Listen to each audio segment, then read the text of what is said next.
কথা বলতে চাইবো, শুরু করি যে সম্প্রতি জামায়াত ইসলামের নায়েবে আমির সৈয়দ আব্দুল্লাহ মোহাম্মদ তাহের তার একটি বক্তব্য বেশ আলোচিত সমালোচিত হচ্ছে গণমাধ্যমে। তার বিভিন্ন বক্তব্যই আলোচনার শীর্ষে থাকে ইদানিং।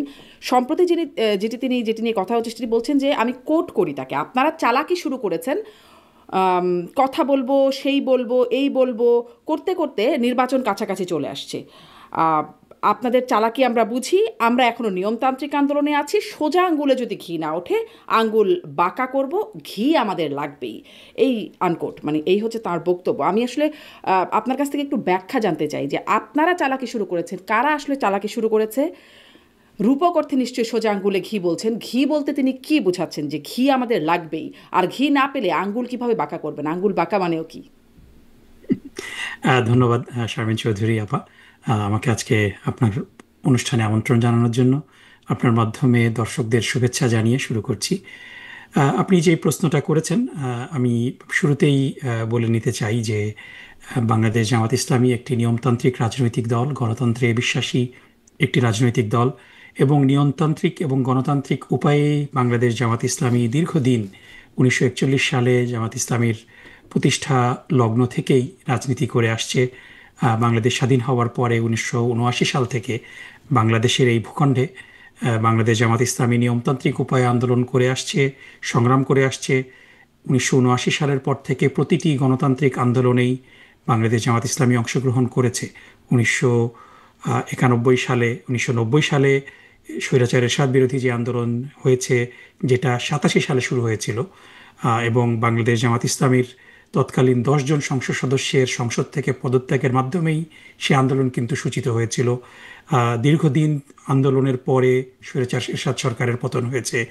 এরপরে কেয়ারটেকার সরকার ব্যবস্থার দাবিতে 1900 মোটামুটি 93, 94, 95 সাল পুরাটাই বাংলাদেশ জামাত ইসলামী কেয়ারটেকার সরকারের বহালের জন্য আন্দোলন করেছে, এবং সর্বশেষ 96 সালে সেটা সংবিধানে সংযুক্ত হয়েছে।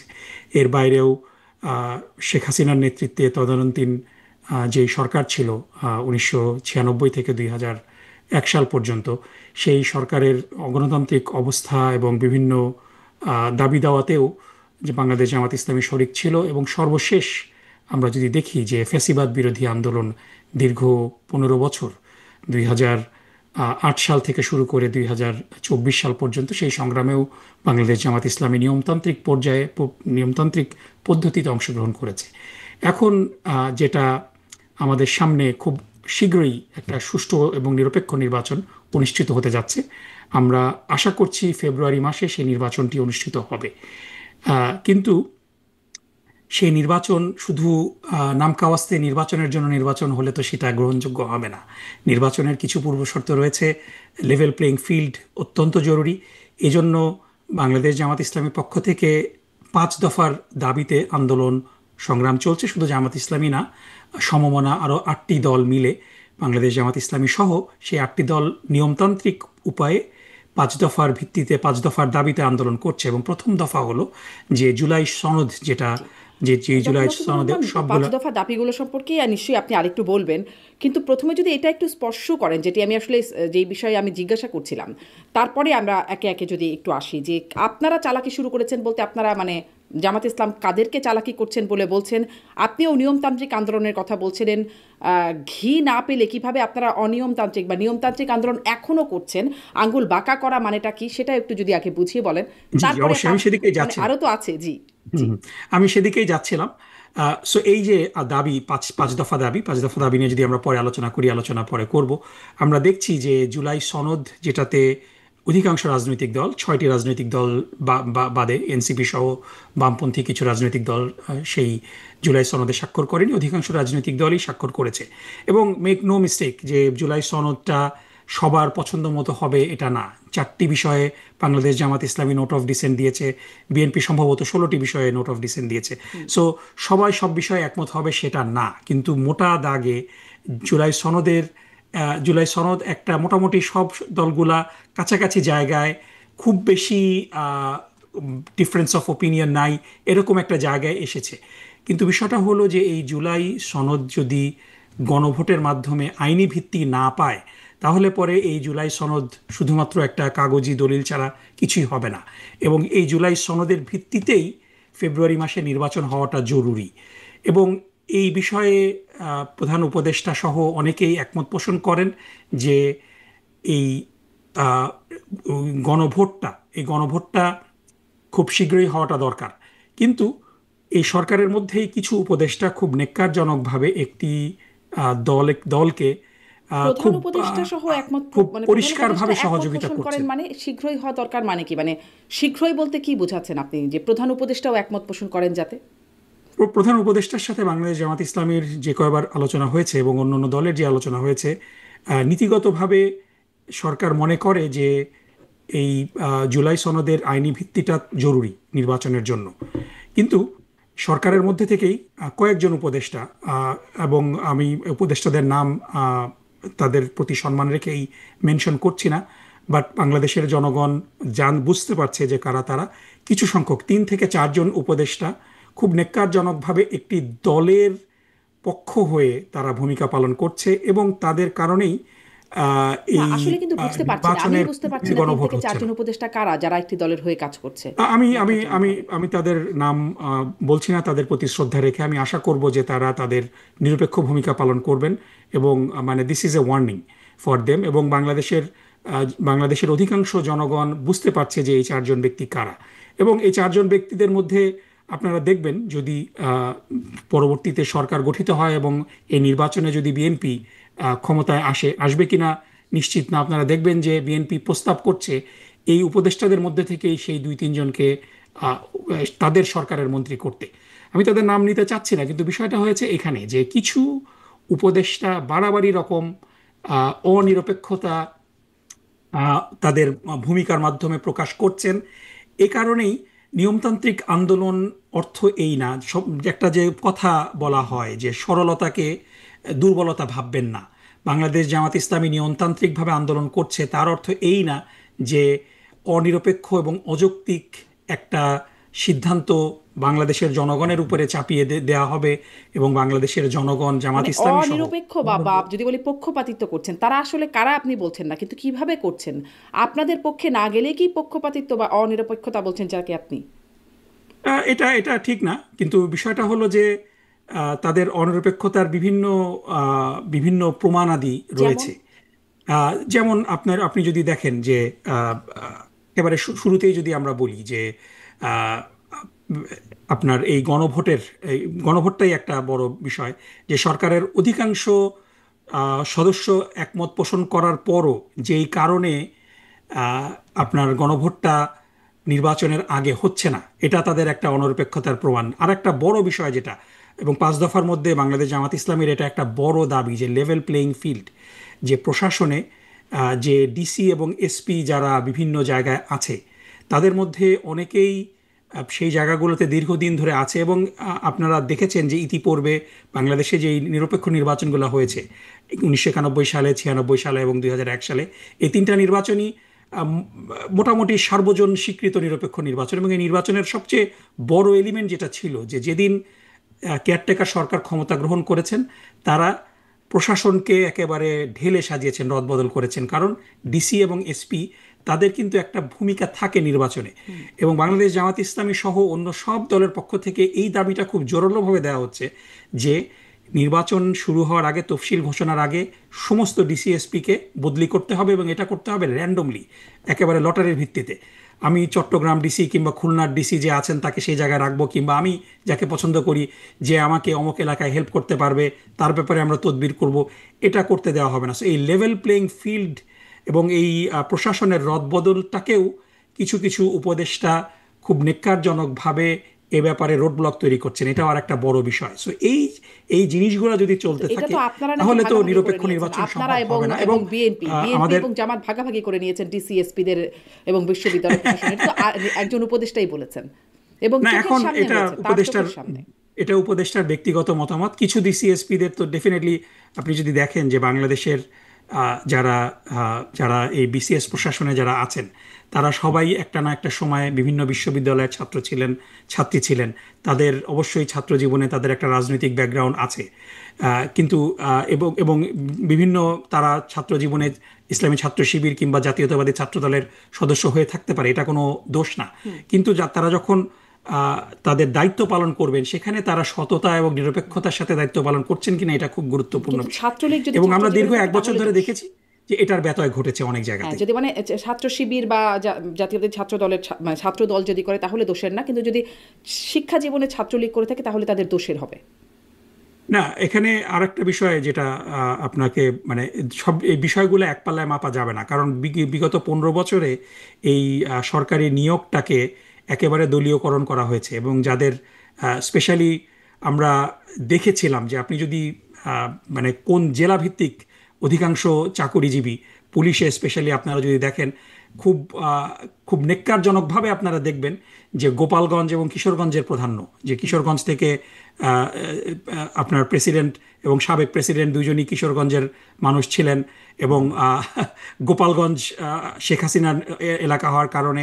সো এই যে মানে অযোগ্য ব্যক্তিদেরকে শুধুমাত্র দলীয় বিবেচনায় সরকারি প্রশাসনে নিয়োগ করা এবং তাদের তাদের তাদের মাধ্যমে বিগত 15 বছরে ফ্যাসিজম প্রতিষ্ঠা করা, সো এটা ডেফিনেটলি এক পাল্লায় মাপা যাবে না। না, কিন্তু আমি যদি প্রশ্নটা সুতরাং একটু এই ঘুরিয়ে করি, বিষয়টাকে আমাদের ধরুন যদি আমি অবশ্য কনসিডারেশনে আনতে প্রসঙ্গের হবে। বাইরে যাচ্ছি, তারপরে যদি প্রশ্নটা একটু ঘুরিয়ে করি যে গোপালগঞ্জ আর কিশোরগঞ্জেও নিশ্চয়ই যোগ্য ব্যক্তি আছেন, মানে গোপালগঞ্জ বা না, কিশোরগঞ্জ অবশ্যই বলে অবশ্যই যোগ্য হবেন না কিশোরগঞ্জ এমন তো এবং কথা নাই। গোপালগঞ্জের যোগ্য তারা ব্যক্তি কি আছে, এখন কিন্তু থাকতে পারবেন? তারা কি যেতে পারবেন মানে এই এখন তাদের পদগুলো? সবাইকে তো এখন ম্যাস এক্সোডাস তো হয়নি। আমরা কি দেখেছি যে একেবারে পার্জ হয়েছে প্রশাসনে শুধুমাত্র? সো বেসিক্যালি যারা একেবারে মানে চিহ্নিত, ছাত্রলীগ করাদের পুলিশ থেকে বাদ দেওয়া হয়েছে, ওই যে নিয়োগ যখন হচ্ছিল তখন তাদেরকে বাদ কিছু দেওয়া হয়েছে কিছু ঘটনা ব্যক্তিদের বাদ ঘটেছে। দেওয়া হয়েছে কারণ তাদের মধ্যে অনেকেই বিগত 15 বছর এবং স্পেশালি এই জুলাই আন্দোলনের সময় তাদের ভূমিকার কারণে। সো এবং আপনার আমি দর্শকদের সাথে আবারও শেয়ার করি যে বাংলাদেশ ছাত্রলীগের কার্যক্রম বাংলাদেশে নিষিদ্ধ ঘোষণা করা হয়েছে। সো নিষিদ্ধ ঘোষিত সংগঠন এবং যে সংগঠনগুলো প্রকাশ্য রাজনীতি করছে, তাদেরকে তো এক এক পাল্লায় মাপার সুযোগ মনে হয় নেই। আচ্ছা, আচ্ছা, আবার তাহলে পুরনো প্রশ্নেই আসি, আসলে যেটা আসলে আজকের মূল প্রসঙ্গ। ওই চালাকি কারা করছেন, সেই উপদেষ্টারা নাকি? মানে কারা চালাকি করছেন এটা আমি এখনো বুঝতে পারলাম না। আর জি জি, ঘিটা চালাকি কি, তারাই ঘি করছেন, কি, সেই ঘি কি উপদেষ্টারাই লাগবে, চালাকি মানে করছেন। ঘি আমাদের লাগবেই, সেই ঘি জিনিসটা কি আসলে রূপ করতে বলছেন? সেই আর আঙ্গুল বাঁকা। এগেন জি, মানে এখানে এখানে লিটারালি সবকিছু নিলে তো মুশকিল, কারণ এজন্যই রাজনৈতিক এজন্যই আমি নেতারা রূপকথা, আমি বুঝতেই পারছি রূপকথে হয়েছে, আপনারা না, কি মিন রাজনৈতিক করছেন। নেতারা যখন বক্তব্য রাখেন সেই বক্তব্যে তারা উপমা ব্যবহার করেন। সো এখানে মূল বিষয়টা হলো যে দাবি আদায় করা, এবং সেই দাবিটা হলো যে 5 দফা দাবির কথা বারবার বাংলাদেশ জামাত আচ্ছা, ইসলামী বলে আসছে। সেই দাবিগুলো আদায় করার জন্য আমরা নিয়মতান্ত্রিক উপায়ে শান্তিপূর্ণভাবে আমরা আন্দোলন করছি। কিন্তু এই দাবি যদি মানা না হয়, তাহলে পরে এই দাবিটা এই আন্দোলনটা আরো শক্তিশালী আন্দোলন হবে। সো এটাই সেটা নিয়মতান্ত্রিক হবে না, মানে আঙ্গুল বাঁকা হবে যখন। নিয়মতান্ত্রিক। নিয়মতান্ত্রিক মানেই যে সবসময় যে আপনার নিয়মতান্ত্রিক এবং অনিয়মতান্ত্রিক এই বিষয়টা সবগুলাই নিয়মতান্ত্রিক। আমরা যদি বিভিন্ন আন্দোলনগুলার আহ, আহ, ইতিহাস দেখি, আপনার সিম্পল শান্তিপূর্ণ আন্দোলনে আপনি মার্চ করে গেলেন, আহ, স্মারকলিপি দিলেন, এটাতে অনেক সময় টনক নড়ে না। সো এজন্য আপনার মানে এখানে দেয়ার আর স্কেলস। আপনি অল্প কিছু লোক নিয়ে আন্দোলন করছেন, আপনি আপনার সমস্ত জনশক্তিকে ময়দানে নামাচ্ছেন না। সো যখন মানে এখানে অনিয়মতান্ত্রিক না, সবই নিয়মতান্ত্রিক, কিন্তু কঠিন আন্দোলনের অর্থ হলো যে আপনি লক্ষ লক্ষ লোককে নিয়ে আপনি যমুনা ঘেরাও করতে যাবেন। সো সেটা কঠিনতম আন্দোলন, এবং এটার অর্থ এই যে আপনার দাবি আদায়ের জন্য আপনি স্টিল নিয়মতান্ত্রিকভাবেই কাজ করবেন, কিন্তু আপনি ইন্টেন্সিটিটা বাড়িয়ে দেবেন। জি, সেটা কি আপনারা 11 তারিখে সেরকম কিছুই করবেন? মানে আমরা দেখছি যে না, 11 তারিখে তো মিয়া গোলাম বিক্ষোভের পরোয়ার বলছেন যে আয়োজন। ঢাকার চিত্র বদলে দেবেন, মানে 5 দফা দাবি এই যদি না মানা হয় তাহলে। না, অবশ্যই বাংলাদেশ জামাত ইসলামী তো ইজ কেপেবল। বাংলাদেশে ঢাকা শহরে লক্ষ লক্ষ লোকের সমাগম করানো তো বাংলাদেশ জামাত ইসলামের জন্য খুব কঠিন বিষয় না। লেটস ওয়েট অ্যান্ড সি কি আচ্ছা, হয়।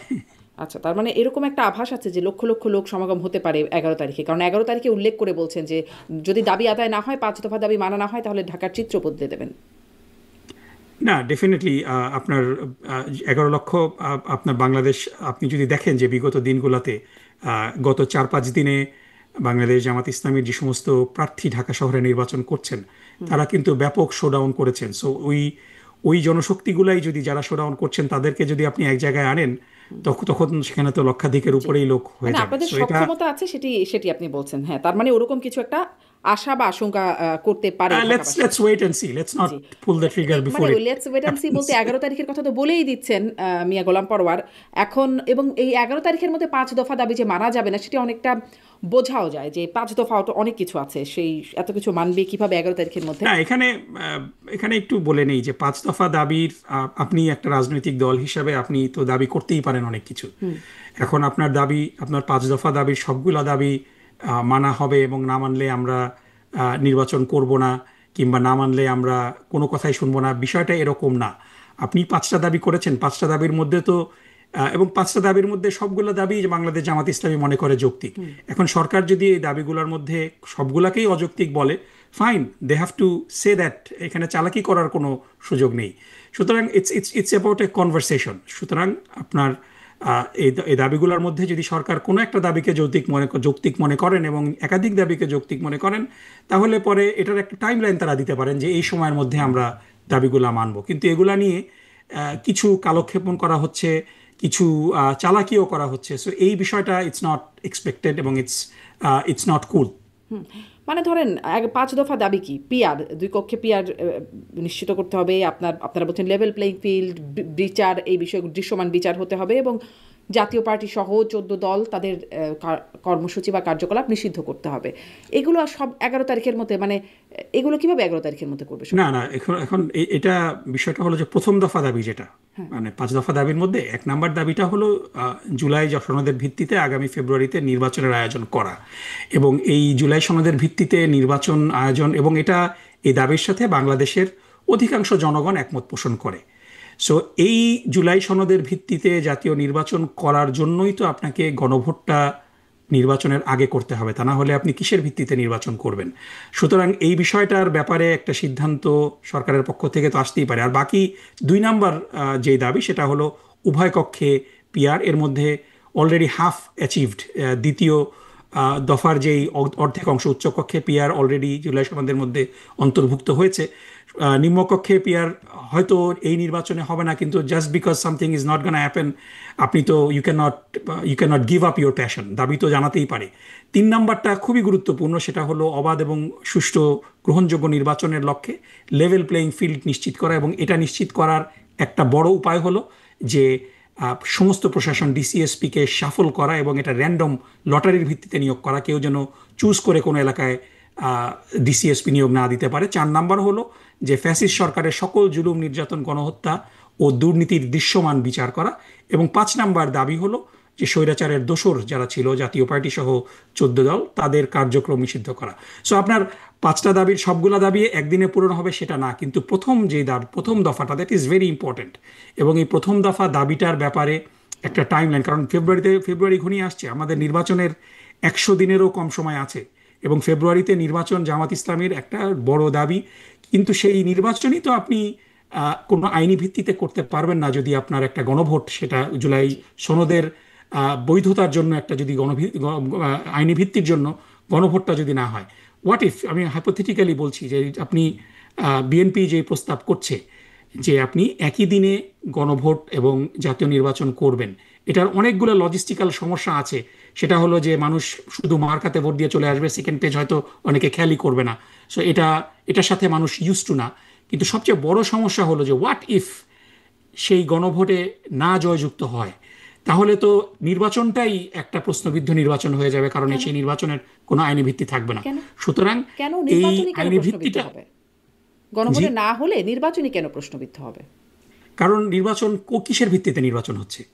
জাতীয় নির্বাচনের মতো হয়ে গেল, গণভোটটা না, নির্বাচন তো নির্বাচনের মতো হতে পারবে না, কারণ নির্বাচন তো কোনো একটা সাংবিধানিক কাঠামোর মধ্যে দিয়ে হতে হবে। এখন যেই কাঠামোর মধ্যে আছে, ডেফিনেটলি কেয়ারটেকার সরকারের হবে, সেভাবেই তো, মানে সেই সাধারণভাবেই নির্বাচন হবে, সাথে একটা বিশেষ, যদি বিএনপি যেটা বলছে আর একটা বিষয় থাকবে, সেটি হচ্ছে গণভোটের যেটি।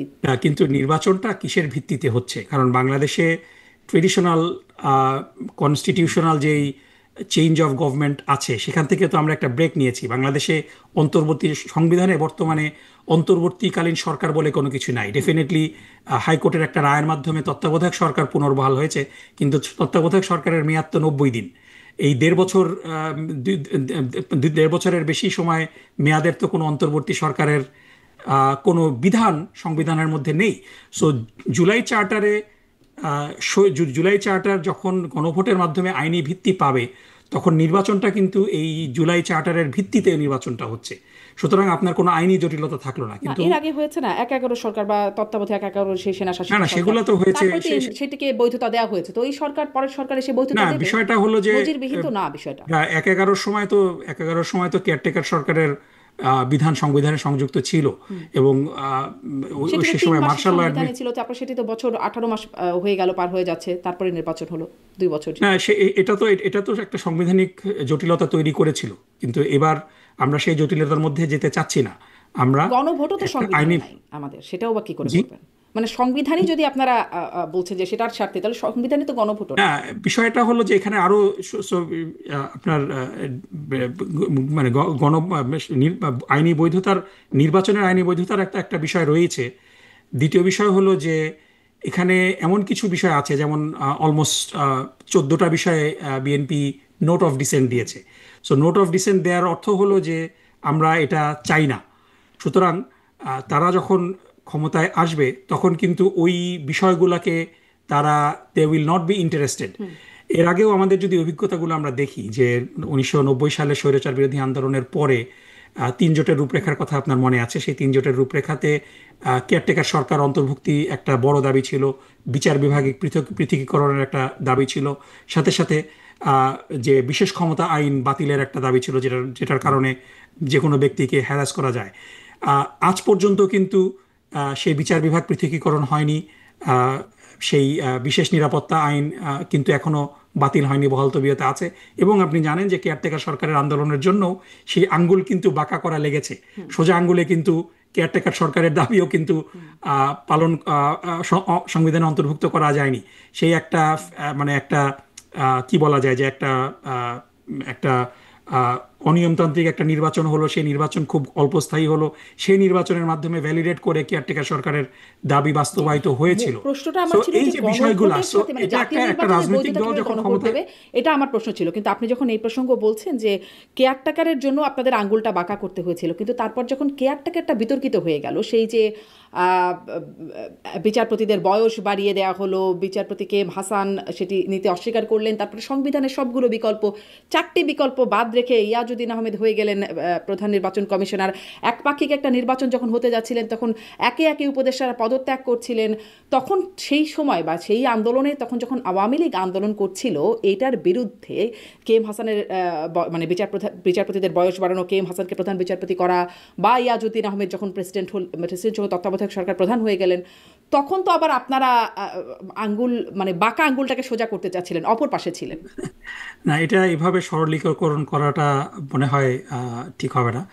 ডেফিনেটলি এটা দুঃখজনক। আপনি যেই প্রেমিসটা বললেন, এটা ডেফিনেটলি আমি একেবারে উইদাউট এনি হেজিটেশন আমি বলবো যে ইট ওয়াজ আনফর্চুনেট। বিচারপতিদের বয়স নিয়ে যেই কাজগুলো করা হয়েছে, সেই কাজগুলো খুবই দুঃখজনক। ডেফিনেটলি সে সময় বাংলাদেশ জামাত ইসলামী সেই জোটের শরিক ছিল। প্রাইভেটলি বাংলাদেশ জামাত ইসলামী, আমি দায়িত্ব নিয়ে বলতে পারি যে বাংলাদেশ জামাত ইসলামী বিষয়টা পছন্দ করেনি, কিন্তু পাবলিকলি তারা কোনো স্টেটমেন্ট দেওয়ার মতো অবস্থায় সে সময় ছিল না। সো এটা হলো একটা বিষয়। এই কারণেই জুলাই সনদটা দরকার, যে আপনি ইচ্ছা করলেই। আওয়ামী লীগ যখন আন্দোলন করছিল, তাদের সেই মানে না, আমি সেখানে যাচ্ছি। আওয়ামী লীগের তার আন্দোলনের অপরপক্ষে আপনারা ছিলেন, আপনাদের সাথে না, আমরা না, আওয়ামী লীগের আন্দোলন তো এটা কোনো ওখানে আমরা আসছি যে এই মানে আপনার এই বিচারপতির বয়স বাড়ানো, এই বিষয়গুলো খুব আনফর্চুনেট, এবং এটা করা হয়েছে, এটা হঠকারী বলতে হবে। কিন্তু আওয়ামী লীগ কিন্তু, আপনি যদি বলেন যে আওয়ামী লীগের আন্দোলনের প্রেক্ষাপট আপনি জানেন যে 2006 সালের 28শে অক্টোবর সরকারের যেই শেষ দিন ছিল, সেখানে একেবারে সাপের মতো মানুষকে যে পিটিয়ে রাস্তার উপরে 28শে অক্টোবর হত্যা করেছিল, সেই মানে ফ্যাসিবাদের সূচনা কিন্তু 28শে অক্টোবর 2006 সালেই। এবং মানে ডেফিনেটলি এই এই এই বিষয়টাকে ওসিলা করে আওয়ামী লীগ 111-এর ক্ষেত্রটাই প্রস্তুত করেছিল with prescription of different foreign government. এটা পরবর্তীতে আমরা দেখেছি যে বিভিন্ন রাজনৈতিক ব্যক্তি যারা আমাদের পার্শ্ববর্তী দেশের প্রেসিডেন্ট ছিলেন তাদের যেই বায়োগ্রাফি সেখানে কিন্তু তারা বলেছেন। সো এটাকে ওইভাবে নিয়মতান্ত্রিক আন্দোলন বলে না, সরলীকরণ নিয়মতান্ত্রিক করা বলছেন না, হবে না। সহিংস আন্দোলন এবং বলছেন। এখানে আমি আরেকটু বলে রাখি যে সেই সময় যে পুরা জাতির সামনে একটা প্রতারণা করা হয়েছিল দুই মহাসচিবের সংলাপের নামে, আব্দুল জলিল এবং মান্নান ভূঁইয়া, দুইজন পুরা জাতির সাথে তামাশা করেছেন তারা। এবং এটা নিয়েও কিন্তু তারা পরবর্তীতে বলেছেন যে তারা আসলে কোনো কথাবার্তাই বলেননি, তারা নিজেরা খোশ গল্প করেছেন, কিন্তু জাতিকে বুঝিয়েছেন যে তারা খুব সিরিয়াস বিষয়ে কথা বলছেন। এবং পরবর্তীতে মান্নান ভূঁইয়া কিন্তু বিএনপিকেও ওন করেনি, বিএনপি থেকে পদত্যাগ করে তিনি অন্য একটা রাজনৈতিক দল করেছেন। সো এটা আমাদের জন্য দুর্ভাগ্যজনক যে এরকম ব্যক্তিরা দায়িত্বপ্রাপ্ত হয়ে দেশকে সংকটের মুখে ফেলেছেন।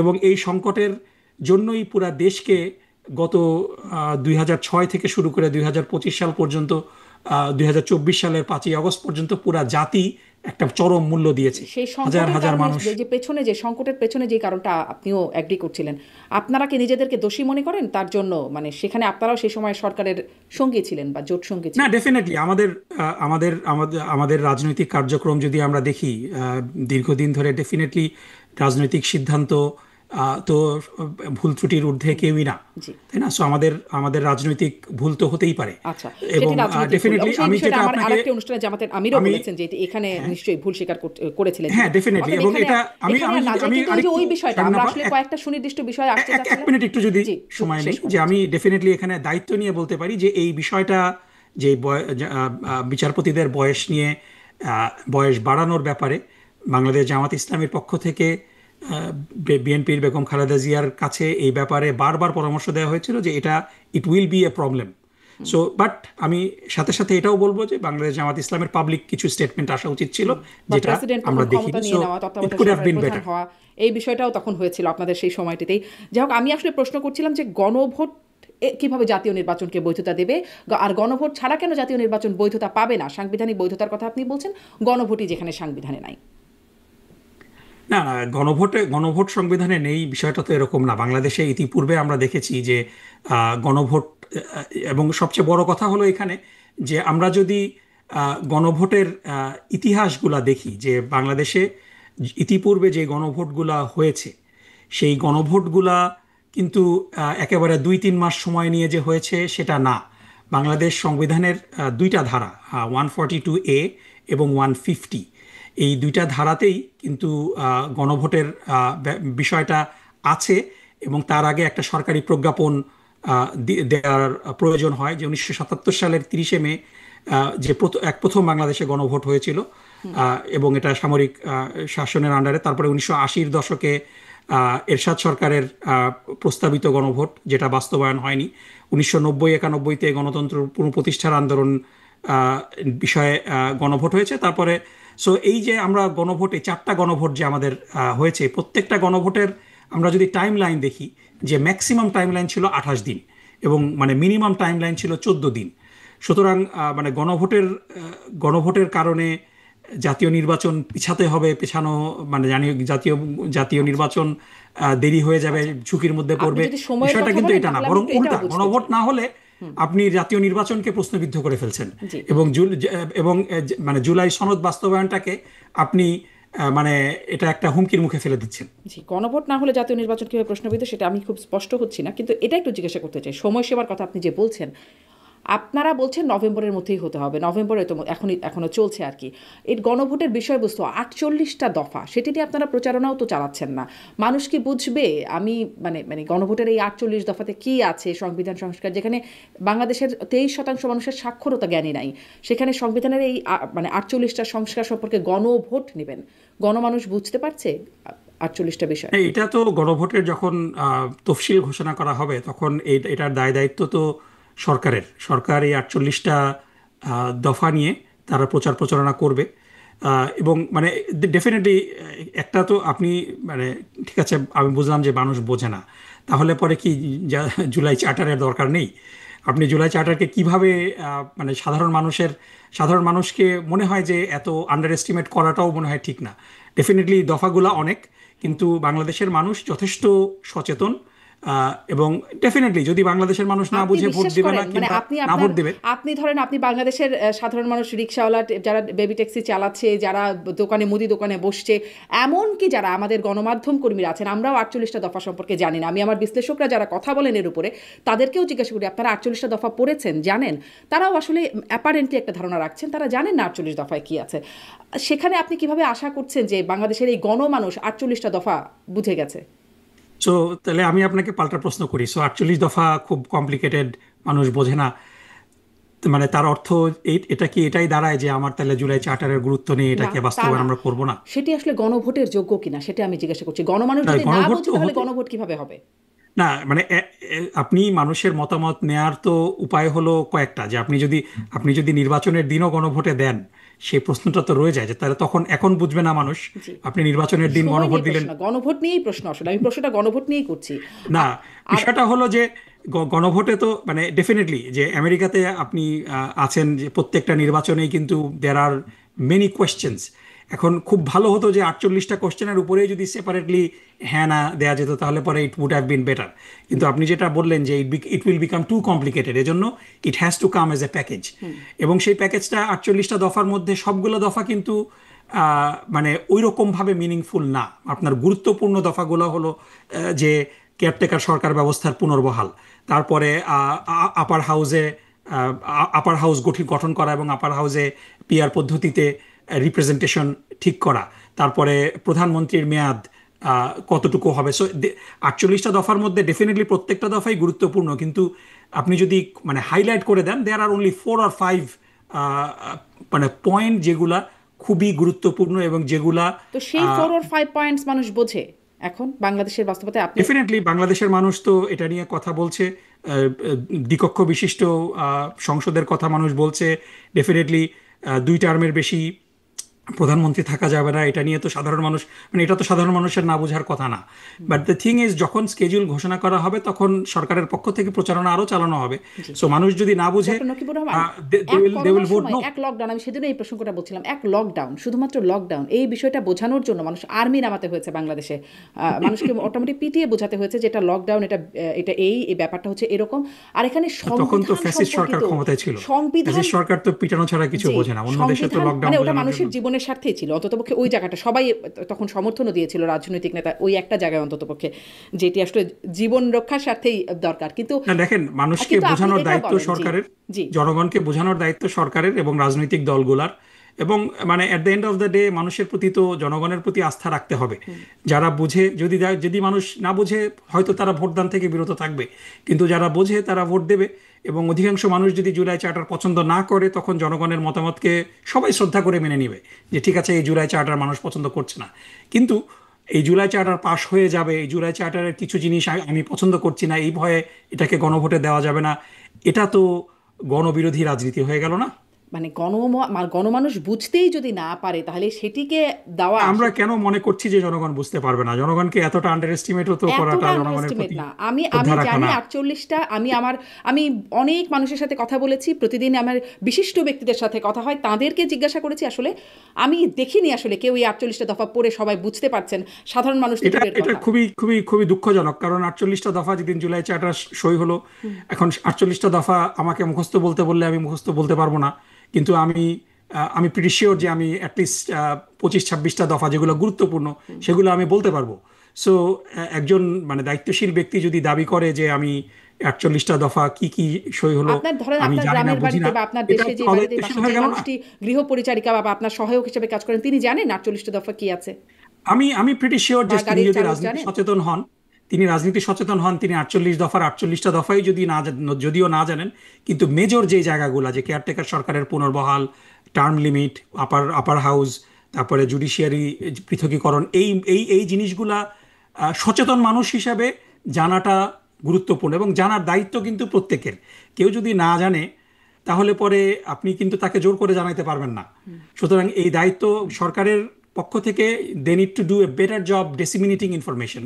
কিন্তু এই ইনফরমেশন ডিসিমিনেট হওয়ার পরও যদি কেউ বলে যে আমি জানি না, এটা আনফর্চুনেট।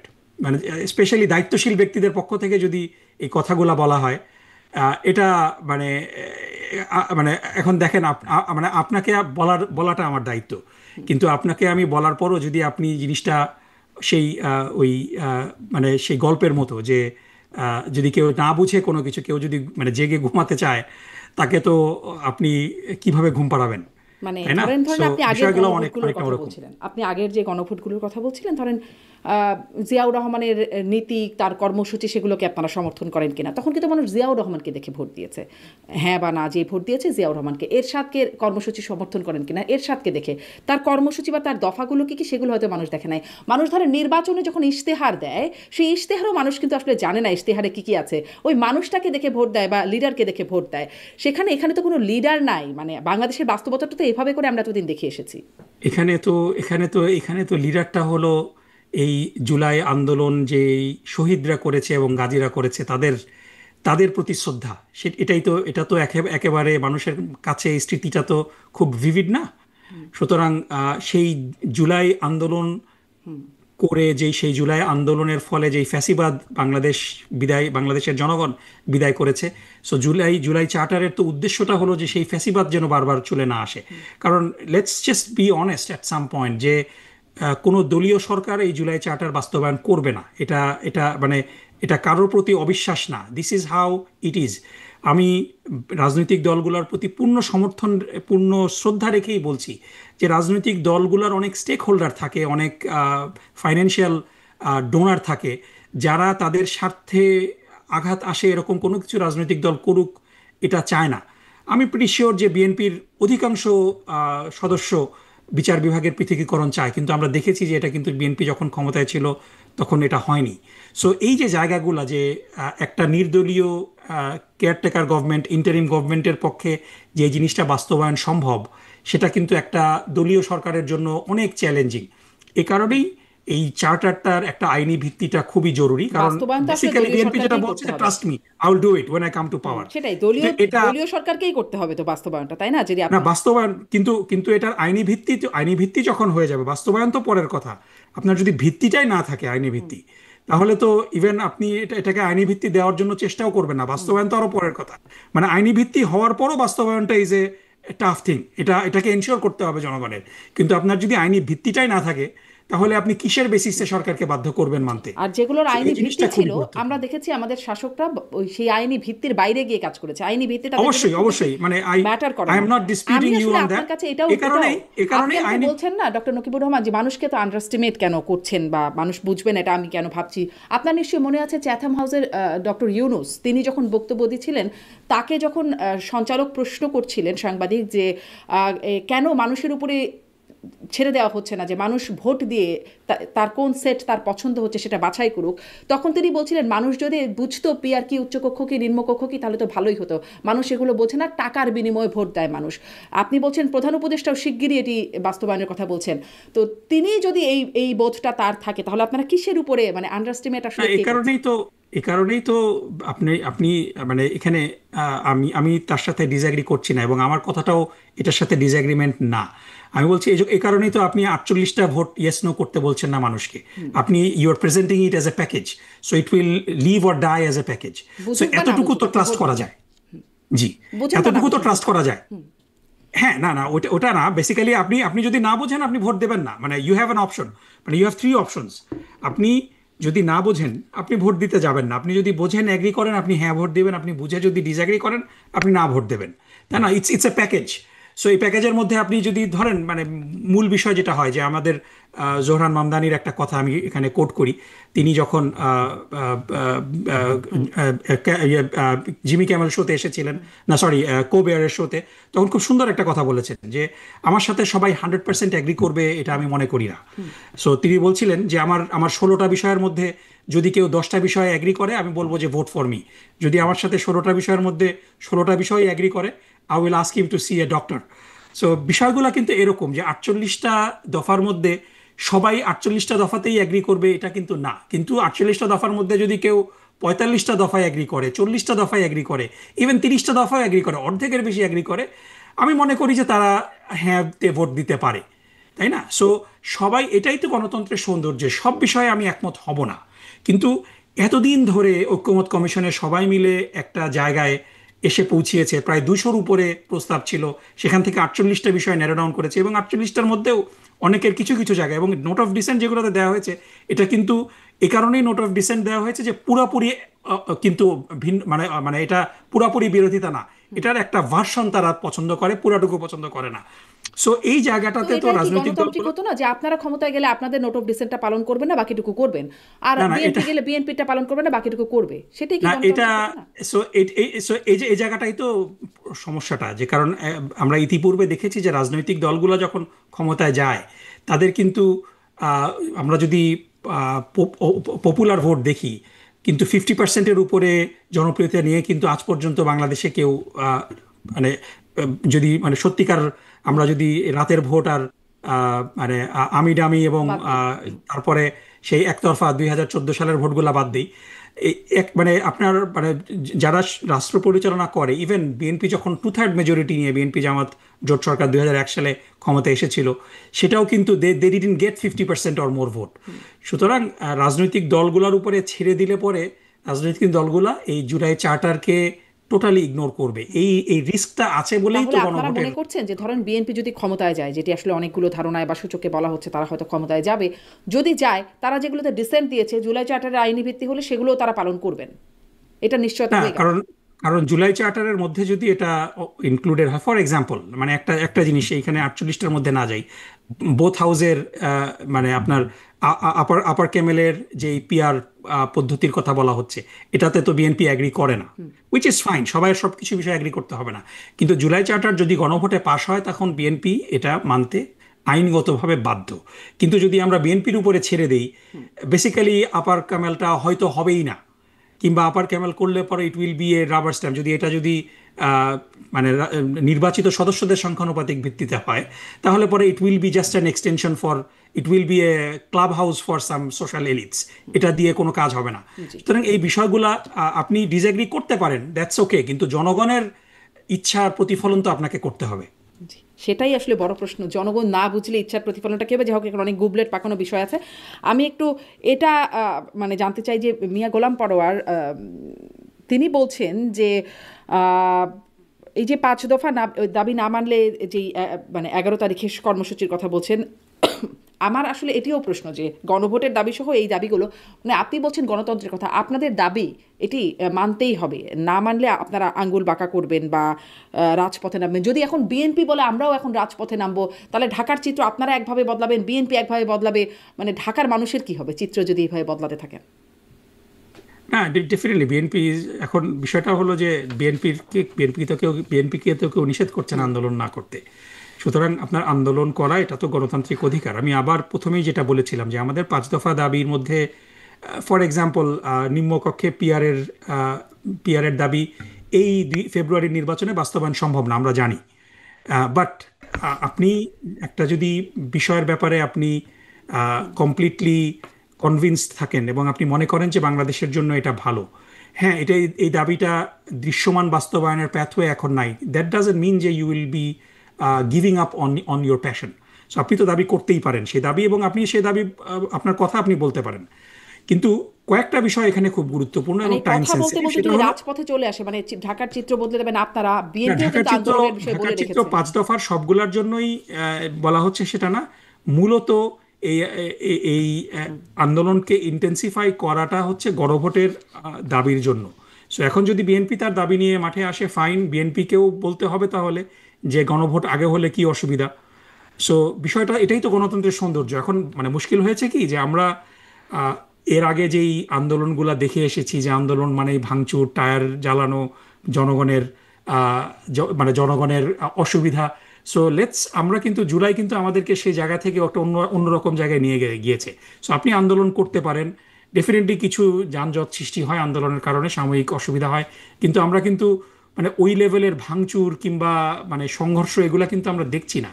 সো ডেফিনেটলি একটা গণতান্ত্রিক রাজনৈতিক দলের অধিকার আছে যে সে যে দাবিগুলো চায় সেই দাবিগুলো নিয়ে ইন্টেন্সিফাইড আন্দোলন করার, এবং সেটাই জামাত করছে। এবং এর এর ফলে যেটা হচ্ছে, ইট স্টার্টস দ্য কনভারসেশন। সবাই আপনাদের কাছে মিলে জুলাই সনদ একটা যখন জায়গায় গিয়ে বসবে, আলোচনার মাধ্যমেই সুরাহা হতে হবে সবকিছু। কিন্তু আলোচনার মাধ্যমে তো হলো না, আপনারা রাজপথে নামার কথা আলোচনা বলছেন, হয়নি, নেমেছেন, কিন্তু হবে। নেমেছেন, আবার আরো নামবেন, হুঁশিয়ারিও দিচ্ছেন 11 তারিখে রাজপথে। That is fine. আপনি মানে এখানে মানে যেহেতু আমাদের এবং আমি আমি আপনাকে মানে মানে আমি আপনার প্রতি শ্রদ্ধা রেখেই বলছি যে আমাদের যে ভয়টা, এটার কারণ হলো আমাদের প্রিভিয়াস কালচার।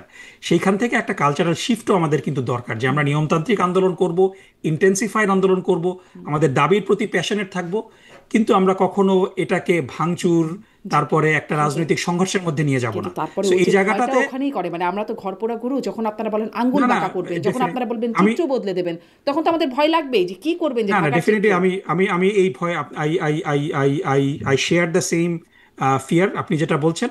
কিন্তু আমি আপনাকে আশ্বস্ত করতে চাই যে আমরা সেই 2024-এর আগের বাংলাদেশে আমরা ফিরে যেতে চাচ্ছি না। এটার একটা নতুন বাংলাদেশ। এখানে এই বাংলাদেশ আমাকে এতটুকু নিশ্চয়তা দিয়েছে যে আমি যেই ব্যাপারে প্যাশনেট, সেই সেই ব্যাপারটা আমি পার্সু করতে পারবো নির্ভয়ে, আমি বলতে পারবো নির্ভয়ে, আমি আমার দাবি জানাতে পারবো। তারপরে সেই দাবি যদি জনগণ রিজেক্ট করে, সেই দাবি যদি জনগণ না মেনে নেয়, I still respect that. So এই এই অধিকারটা তো আমার আছে। জি, কিন্তু ধরেন এই যে আপনারা গণভোটের জন্য দাবি করছেন, আমি দেখছিলাম যে একজন ওসি, মাদারীপুরের একজন পুবাইল থানার ওসি, তিনি তার নাম শেখ আমিরুল সম্ভবত, তিনি একটা জামাতের আমিরের বক্তব্যের একটা ফটোকার্ডের নিচে একটা কমেন্ট করেছিলেন যে আগে গণভোট দরকার, যে স্বাধীনতা বিরোধীদের দেশে রাজনীতি করার অধিকার আছে কিনা। তাকে কিন্তু সেখান থেকে প্রত্যাহার করা হয়েছে জামাতের মানে আপত্তির মুখে, স্থানীয় জামাতের আপত্তির মুখে তারা অভিযোগ করেছে এবং তাকে প্রত্যাহার করে নেওয়া হয়েছে। মানে সবাই তার কথা বলতে পারবে, সেই কথাটা বলেছে, সে মেনশনও করে নাই। সবাই আপনি আপনি যখন আপনি যখন সরকারি কর্মচারী, তখন মানে you don't have that freedom of expression. আপনি রাজনীতি করতে হলে ওসির দায়িত্ব ছেড়ে আপনি রাজনীতি করবেন। এখানে আসলে কি এটা একটা রাজনৈতিক কি রাজনীতি করে না, এটা তো অবশ্যই রাজনীতি। এটা এটা এটা হলো সেই আওয়ামী লীগের ফ্যাসিস্ট আওয়ামী লীগ সরকারের একটা জেনোফোবিক বক্তব্য, এবং এই বক্তব্য একজন ওসির তার দায়িত্ব পালনের সাথে তো কোনো সম্পর্ক নেই। তিনি যদি রাজনীতি করতে চান, তিনি পদত্যাগ করে এই কথা বলবেন, কোনো অসুবিধা নাই। কিন্তু তিনি যখন জনগণের জানমালের হেফাজত করবেন, this statement is a xenophobic statement. এবং এই স্টেটমেন্টের আমি বলছি এই স্টেটমেন্টের, এরকম স্টেটমেন্ট করার মাধ্যমেই বিগত 15 বছর ফ্যাসিস্ট আওয়ামী লীগ সরকার বাংলাদেশে জামাত এবং শিবিরকে হত্যাযোগ্য করে তুলেছিল, এবং জামাত এবং শিবিরকে হত্যা করা বৈধ ছিল, মানে এটা ক্যাম্পাসে ক্যাম্পাসে নির্যাতন করা বৈধ ছিল এই ধরনের রেটরিকের মাধ্যমে। সুতরাং একজন সরকারি কর্মচারী তো এই ধরনের জেনোফোবিক রেটরিক করতে পারেন না। তিনি যদি সাধারণ মানুষ হয়ে থাকেন, তিনি সাধারণ জনগণ হয়ে থাকেন, সিভিলিয়ান হয়ে থাকেন, অফকোর্স তিনি এরকম এটা কেন আরও ন্যাস্টি বক্তব্য তিনি দিতে পারেন, এটার প্রতিবাদও আমরা করতে পারি, কিন্তু তিনি চাকরি হারাবেন না। তিনি যে একটা বক্তব্য দিবেন, আমি তার পাল্টা একটা বক্তব্য দিব, কিন্তু আপনি সরকারি জায়গায় থেকে এই ধরনের জেনোফোবিক রেটরিক আপনি মানে প্রমোট করতে পারেন না, কারণ এটা আপনার নিরপেক্ষতাকে ক্ষুণ্ণ করে। কারণ আপনার বেতন দিচ্ছি আমার ট্যাক্সের পয়সায়, আপনার নিরপেক্ষতাটা খুব জরুরি। এটা পৃথিবীর সব জায়গায় there are rules of engagement for government officials. এখানে কেন নিরপেক্ষতা নাই বলে মনে হচ্ছে তার বক্তব্য? না, এখানে একটা রাজনৈতিক দলকে আওয়ামী লীগের শেখানো একটা, যেটা বারবার বলছি, যে আওয়ামী লীগের শেখানো একটা ফ্যাসিস্ট জেনোফোবিক বক্তব্য এখানে দেওয়া হয়েছে। এটার মাধ্যমে একটা রাজনৈতিক দলের কার্যক্রমকে সংকুচিত করার, যেই রাজনৈতিক দল বিগত ফ্যাসিস্ট এই বক্তব্যের মাধ্যমে সেই রাজনৈতিক দলকে জামাত এবং শিবিরকে হত্যাযোগ্য করে ফেলা হয়েছিল। এই কারণে এটা একটা অপরাধ যে স্বাধীনতা বিরোধীদের রাজনীতি করার অধিকার আছে কিনা। তিনি যখন এই প্রশ্নবোধক শুধুমাত্র বলছেন যে গণভোট দরকার যে আছে কিনা, তিনি বলছেনও না যে অধিকার নাই, তিনি বলছেন এই জন্য একটা গণভোট দরকার, যে দরকার আছে কিনা। কিন্তু আপনারা আবার 5 দফা দাবির মধ্যে স্বৈরাচারের দোষর আখ্যা দিয়ে জাতীয় পার্টির জেনোফোবিক টোন। জি, যে ওই যে বলছিলাম 5 দফার দাবির মানে শেষ দফায় বলছেন জাতীয় পার্টি সহ 14 দলের রাজনীতি করার অধিকার থাকবে না, তাদের কার্যকলাপ নিষিদ্ধ করতে হবে। মানে আপনারা এটা বলতে পারবেন যে তাদের কার্যকলাপ নিষিদ্ধ হয়ে যাক? আমরা তো সরকারি বেতনভুক্ত কর্মচারী না। আমরা যদি সরকারি বেতনভুক্ত কর্মচারী হতাম তাহলে এই দাবিটা বৈধ হবে, এই দাবিটা বৈধ হবে। অবশ্যই অবশ্যই, আমি তো দাবি করতেই পারি, আপনিও করতে পারেন, কিন্তু আপনি সরকারি সুযোগ সুবিধা নিয়ে আপনি করতে পারবেন না। মানে there is a difference. I think you see the difference. আমি একজন সিভিলিয়ান হিসাবে আমাকে তো সরকার বেতন দেয় না, কিংবা আমি মানুষের জানমালের আমি আওয়ামী লীগের রাজনীতি নিষিদ্ধের দাবি করতে পারি, আমি জাতীয় পার্টির রাজনীতি নিষিদ্ধের দাবি করতে পারি, কিন্তু একটা ওসি তো করতে পারেন না, তার তো সেই রাইট নাই, এবং এটা করলে তার চাকরি তো চলে যাবেই। জি, তিনি বলছেন গণভোট দরকার। না, এটা এটা তিনি বলতে পারতেন, তিনি যদি সাধারণ মানুষ হতেন, তিনি যদি সিভিলিয়ান হতেন। কিন্তু সরকারি, তার রাজনীতি করার শখ থাকলে তিনি সরকারি চাকরি ছেড়ে দিন। তার তো মানে there is a difference, you আচ্ছা ক্যান নট। আচ্ছা, এখানেই তো নিরপেক্ষতার কোশ্চেন। এরকম কথা তাহলে বলা যাবে না, বুঝলাম। আর আপনারা এখন এটা একটু বলবেন যে জাতীয় পার্টি সহ 14 দলের, আওয়ামী লীগ তো নিষিদ্ধ হয়েছে তাদের কার্যকলাপ, জাতীয় পার্টি সহ 14 দলের রাজনৈতিক কার্যকলাপ না, আপনারা এখানে নিষিদ্ধ চাচ্ছেন। যেটা খুব ইম্পর্টেন্ট বিষয় আমাদের মনে রাখতে হবে যে বাংলাদেশ জাতীয় মানে আমি সবাইকে এই প্রশ্নটা করি যে আপনি দেখেন যে জাতীয় পার্টি একটা বাংলাদেশের প্রেক্ষাপটে দীর্ঘদিন ধরে একটা বড় রাজনৈতিক দল। ইভেন জামাত ইসলামীর থেকেও জাতীয় পার্টির কোট আনকোট জনপ্রিয়তা অনেক বেশি, সিট বেশি পায় দীর্ঘদিন ধরে, অ্যাটলিস্ট 30-40টা সিট তারা সবসময় পেয়ে থাকে। কিন্তু আমি আপনাকে, শারমিন আপা, আপনাকে প্রশ্ন করি যে আপনি তো অনেক মানুষের সাথে আপনার পরিচয় দীর্ঘদিন ধরে, আহ, আপনি কি আপনার জীবনে কোনো জাতীয় পার্টির কর্মী দেখেছেন? মানে আমি আপনাকে খুব সিম্পল প্রশ্ন করলাম। আমি তো দেখেছি, আপনি কারণ আমার সাথে কথা বলতে হয়, আমার না, মানে জাতীয় পার্টির আমার নেতা দেখেছেন আপনি? প্ল্যাটফর্মে রাজনৈতিক নেতা আপনি কর্মী আসে, আপনি জাতীয় পার্টির নেতার কোনো পিছে কর্মী কর্মী দেখেছেন আসে, কিনা? জি নেতার পিছে কর্মী আসে, এভাবে নেতা দেখেছি। আসে, কিন্তু কর্মী কর্মী দেখেছেন কিনা, মানে এটা অনেস্ট কোশ্চেন। কারণ আমি আপনাকে এই কারণে করছি যে আমি আমি আহ, আসলে সত্যি কথা বলতে, আমি এমনি আমার আমার চলার পথে জাতীয় পার্টির কর্মী দেখিনি, কিন্তু সমর্থক দেখেছি। সমর্থক, এগেন, সমর্থক is a different story.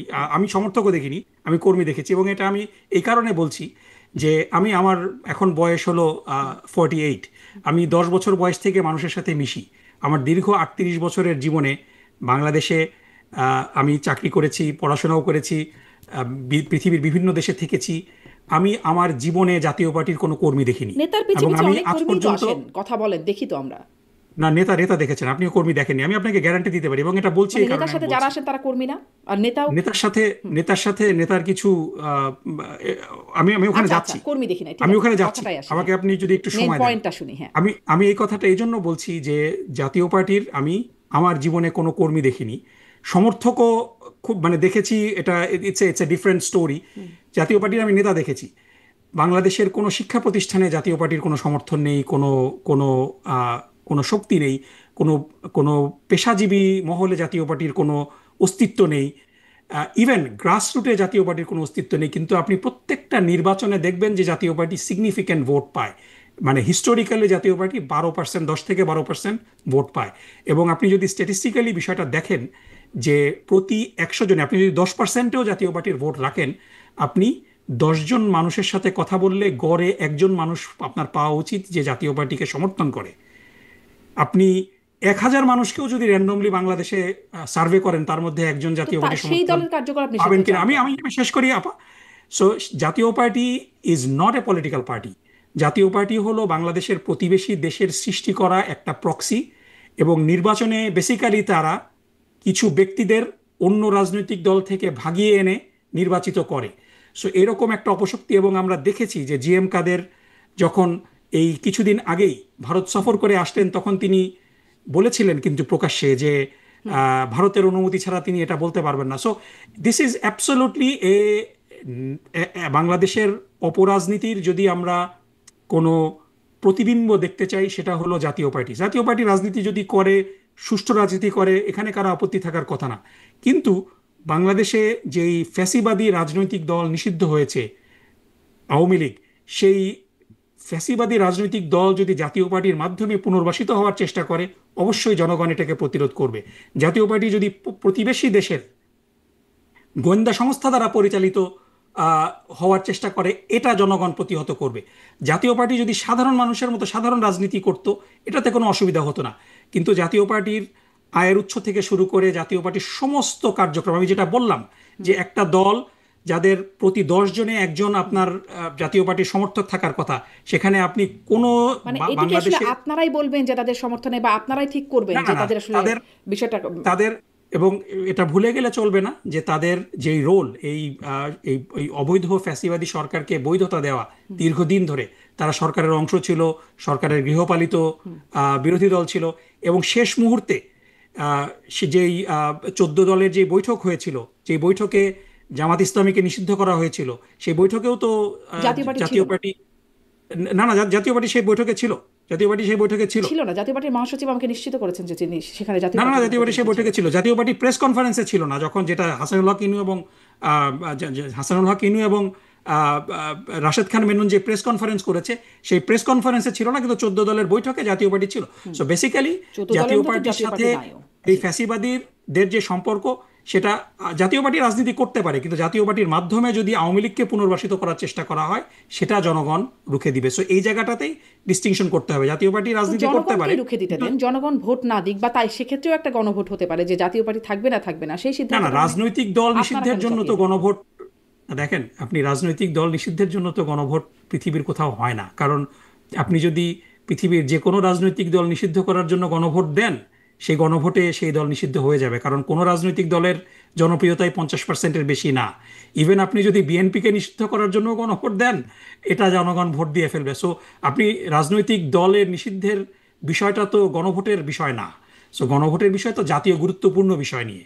So আপনি রাজনৈতিক দলের নিষিদ্ধের জন্য তো আপনি গণভোট দিতে পারেন না। এটা তো একটা রাজনৈতিক সিদ্ধান্ত, রাজনৈতিক সরকার সিদ্ধান্ত নেবে। সো আমার কথা হলো যে জাতীয় পার্টির অপরাজনীতি বন্ধ করতে হবে। ফ্যাসিবাদীর দোসর তারা হতে পারবে না, তাদের মাধ্যমে আওয়ামী লীগ যেন পুনর্বাসিত না হতে পারে জি, এই এবার নিশ্চয়তা, এবং তারা আপনাদের জন্য প্রতিবেশী খুবই দেশের অপ্রিয় একটা প্রশ্ন। পাপেট হবে না, এই আপনাদের নিশ্চয়তাগুলো যদি জি দেয়, তাহলে জাতীয় পার্টির জি রাজনীতি করলে অসুবিধা নেই। আপনাদের জন্য খুব অপ্রিয় একটা প্রশ্ন, তারপরেও মানে সবসময় আপনারা এটা মুখোমুখি হন, সেটি হচ্ছে জাতীয় পার্টি স্বৈরাচারের দোসর। আপনি বলছেন দোসর তারা ছিল এই সময়, পুরো সময়, কিন্তু আপনাদেরকে অভিযুক্ত করা হয় যে আপনারা সেই সময় যখন মুক্তিযুদ্ধের সময় পাকিস্তানিদের দোসর ছিলেন, যখন বাংলাদেশে এই এই এই যে এই এখন যে বলা হচ্ছে বা সরকারি হিসাবে 800, জাতিসংঘ বলছে 1400 মানুষকে হত্যার জন্য আওয়ামী লীগ দায়ী, এবং তার সাথে জাতীয় পার্টি বা দোসররা ওই সময় 30 লক্ষ মানুষ হত্যা বা নারী নির্যাতনের পেছনে তাদের দোসর হিসাবে জামায়াত ইসলামীকে ট্রিট করা হয়, এবং সে সময় আনুষ্ঠানিকভাবে জামায়াত ইসলামী তাদের পক্ষ নিয়েছিল, তাদের সমর্থন করেছিল। সেই দোসর হিসাবে আপনারা তো রাজনীতি আসলে করছেন, এই দোসর হিসাবে দেখেন, এটা খুব আনফরচুনেট প্রশ্ন। সেটা হলো যে এই প্রশ্নটা বারবার করা হয় পানি ঘোলা করার জন্য। সত্যি কথা বলতে কি, যে বিগত দিনগুলোতে আওয়ামী লীগ, ফ্যাসিবাদী আওয়ামী লীগ সরকার সবচেয়ে বড় যেই অবিচার করেছে বাংলাদেশের জনগণের প্রতি, সেটা হলো যে নেক্কারজনকভাবে রাজনৈতিক নেতৃবৃন্দকে একটা অনৈতিক আদালতের মাধ্যমে ভুয়া সাক্ষীর উপরে বেস করে হত্যা করেছে। সো আপনি একজন, ডেফিনেটলি সে সময় আপনি বাংলাদেশে ছিলেন, আপনি একজন মিডিয়া কর্মী ছিলেন সে সময়। বাংলাদেশের অধিকাংশ জনগণ, আপনি নিরপেক্ষভাবে আপনি যদি বলেন আমাকে, এখন আপনি যদি বলেন যে সেই বিচারটা কি কোনো বিচার হয়েছে, সেই বিচারে কোনো ক্রেডিবল অভিযোগ আনা গিয়েছে? না, কিন্তু বিচারটা নিয়ে তো কথা হচ্ছে না, বিচারটা প্রশ্ন আপনি আপনার রাজনৈতিক প্রতিপক্ষকে একটা বায়বীয় অভিযোগ এনে সাক্ষী তৈরি করে, স্বাধীনতা বিরোধী ছিল, মুক্তিযুদ্ধ বিরোধী ছিল, না না, so basically you are innocent until proven guilty. সেখানে আপনাকে পারসিকিউট করা হয়েছে, আপনাকে হত্যা করা হয়েছে, হাজার হাজার মানুষকে হত্যা করা হয়েছে, একটা একটা মানে বাংলাদেশের মানুষকে জিম্মি করে। জি, জাতীয় পার্টির কথা বলছেন, তাদেরকে নিষিদ্ধ করা, তারা ইনোসেন্ট আনটিল প্রুভেন গিলটি। কিন্তু so we have to give it time. জাতীয় পার্টির বিরুদ্ধে তো বায়বীয় অভিযোগ এনে তাদেরকে হত্যা করা হয়নি। আপনি সো বেসিক্যালি বিষয়টা হলো যে আপনি যখন একটা ভুয়া মামলা করে, একটা ভুয়া ইতিহাস সৃষ্টি করে, মিথ্যা সাক্ষী দিয়ে সেটা প্রমাণ করার চেষ্টা করেন, এবং জনগণ সেটা বুঝে গিয়েছে, এবং পৃথিবীর সমস্ত মানবাধিকার সংস্থা এই আদালতকে কন্ডেম করেছে, তারপরও এই বিষয়টা বারবার অবতারণা করাটা খুবই দুঃখজনক, খুবই দুঃখজনক। না, ওটা তো আপনি বিচারের কথা বলছেন, কিন্তু আসলে আমি বলছি আপনি বিচারের কথা তো বলছেন, বিচারের কথা তো এজন্যই আসছে যে আপনার বিরুদ্ধে যদি এবং সমর্থক, আপনি জাতীয় পার্টিকে যে কারণে মানে দায় দিচ্ছেন সহযোগিতা এবং সমর্থন করবার জন্য দোসর হিসেবে, ওই সময়ও তো আসলে পাকিস্তানকে সমর্থন করা, এটা it's not apple to apple. আপনার তো কম্প্যারিজনটা অ্যাপল টু অ্যাপল হতে হবে। আপনি তো অ্যাপল টু অরেঞ্জ কম্পেয়ার করতে পারেন। আপনি তো একটা মানে this is not the comparison. আপনি যে অভিযোগে, আপনি জামাতের বিরুদ্ধে যে অভিযোগগুলো এনেছেন, আপনি জামাতের বিরুদ্ধে যে অভিযোগগুলো আনছেন, আদালত যখন এটিএম আজহারুল ইসলামকে বিজ্ঞ প্রধান বিচারপতি যখন মুক্তি দিয়েছেন, বেকসুর খালাস দিয়েছেন, তখন তার মন্তব্যটা যদি আপনি পড়েন, এরপরে this total discussion should have been buried deep under the ground. সেটাকে বারবার আপনি মিথ্যা অভিযোগে, 54 বছর ধরে আপনি আমাকে বিচার করে রাখছেন, আমাকে শাস্তি দিচ্ছেন, আমার অধিকার আপনি কেড়ে নিয়েছেন, এবং এই অভিযোগগুলো যখন প্রমাণ করার সুযোগ আসতো তখন আপনি মিথ্যা সাক্ষী দিয়ে সেটা প্রমাণ করার চেষ্টা করেছেন, এবং প্রধান বিচারপতি এটাকে বলেছেন genocide of justice. It's not a small term, so সুতরাং এই বিষয়ে যদি কেউ আবার সেই ফ্যাসিবাদী জায়গায় ফিরে যায়, এটা এটা আপনি বেসিক্যালি সেই ফ্যাসিবাদী বয়ানেরই আপনি আমাকে প্রথম যে কথাটা বলেছিলেন যে কেন এই ওসির বিরুদ্ধে শাস্তিমূলক ব্যবস্থা গ্রহণ করা হলো, কারণ এই ধরনের মিথ্যা জেনোফোবিক রেটরিক দিয়েই কিন্তু সাধারণ মানুষকে হত্যা করা হয়েছে। জামাত শিবির অর্থ হলো মানে জামাত শিবিরকে ডিহিউম্যানাইজ করা হয়েছে, ডেমোনাইজ করা হয়েছে। আপনি বিচারের কথা বলছেন, কিন্তু এটি তো অসত্য নয় যে ওই সময় আপনারা স্বাধীনতা বা মুক্তিযুদ্ধের বিরোধিতা করেছিল জামাতে ইসলামী। না, এটা তো মানে আপনার তখন তো একটা স্বাধীন দেশ ছিল, একটা ইউনাইটেড দেশ ছিল। আপনি রাজনৈতিকভাবে বাংলাদেশের তখন কত পার্সেন্ট মানুষ, আপনি যদি দেখেন যে কত পার্সেন্ট মানুষ তখন, তো আপনি তো একজন স্বাধীন নাগরিক হিসাবে আপনি তখন একটা স্বাধীন দেশের নাগরিক। আপনি যদি হত্যাকাণ্ডে অপরাধ না করেন, আপনার রাজনৈতিক সিদ্ধান্ত তো ইটস নট এ ক্রাইম। জাতীয় পার্টির ক্ষেত্রে যেটা হয়েছে, জাতীয় পার্টি ছিল সেই সমালোচনা করেন না আপনারা, সমর্থক বা সমর্থন, that's a whole different discussion. আপনি এটা নিয়ে আপনি আমাকে আমার ভূমিকা নিয়ে আপনি সমালোচনা করতে পারেন, কিন্তু এটার জন্য তো আপনি আমাকে মেরে ফেলতে পারেন না। আপনি 54 বছর ধরে তো আমাকে ডিহিউম্যানাইজ করতে পারেন না। রাজনীতি মানে জাতীয় পার্টিকে যে অবশ্যই আমি আমার মতামতের জন্য তো মানে আমি জাস্ট এখানে কম্পেয়ার করছি যে জাতীয় পার্টিকে আপনারা এখানে কম্পেয়ারটা মানে ইজ নট প্লজিবল। কারণ জাতীয় পার্টির সমর্থন ছাড়া, জাতীয় পার্টির সহযোগিতা ছাড়া এই ফ্যাসিস্ট সরকারের দীর্ঘ 15 বছর ক্ষমতায় থাকাটা সম্ভব ছিল না। So it's not the same. কথা বলা হয় সেই সময় যদি জামাতে ইসলাম না, একই রকম কথা যারা বলে তারা বেসিক্যালি ফ্যাসিবাদের সহযোগী, এবং তারা এই বিচারিক হত্যাযজ্ঞকে সমর্থন করেন। সো বেসিক্যালি এই বিচারিক আপনি কি একমত হবেন যে এটা বিচারিক হত্যা ছিল, যে আমাদের যে নেতৃবৃন্দকে হত্যা করা হয়েছে? আমার কথা বলবো না, কিন্তু আপনি বর্তমান আইন উপদেষ্টা তিনি তার একটা আগের বক্তব্য তিনি বলছেন একমাত্র দেলোয়ার হোসেন সাঈদী ছাড়া বাকিরা যারা ছিলেন তারা সবাই যুদ্ধাপরাধের দায়ে এটা তিনি আগে বলেছিলেন, এবং তিনি তখন এই ফ্যাসিবাদীদেরই সহযোগী ছিলেন। সো বিষয়টা হলো যে মানে you can not choose and pick, মানে কখন কোন দিকে চলে যায় আর কে যে কখন দোষর কার দোষর হয়ে যাচ্ছে। এই উপদেষ্টা তো বিচারপতি না। সো আমি আই উইল টেক, এবং তার বক্তব্য আগে অনেক কথা বলেছেন, সেগুলো আবার আমলযোগ্য হচ্ছে না। সেই বিচারপতিদেরকে তো পালিয়ে যেতে হয়েছে। তারা তো এদেরও নাকি পালিয়ে যেতে হবে, সেফ এক্সিট খুঁজতে হবে বলছেন এখন যারা আন্দোলন করেছেন তারা। এখন সেফ এক্সিট সবাইকেই আসলে খুঁজতে হচ্ছে।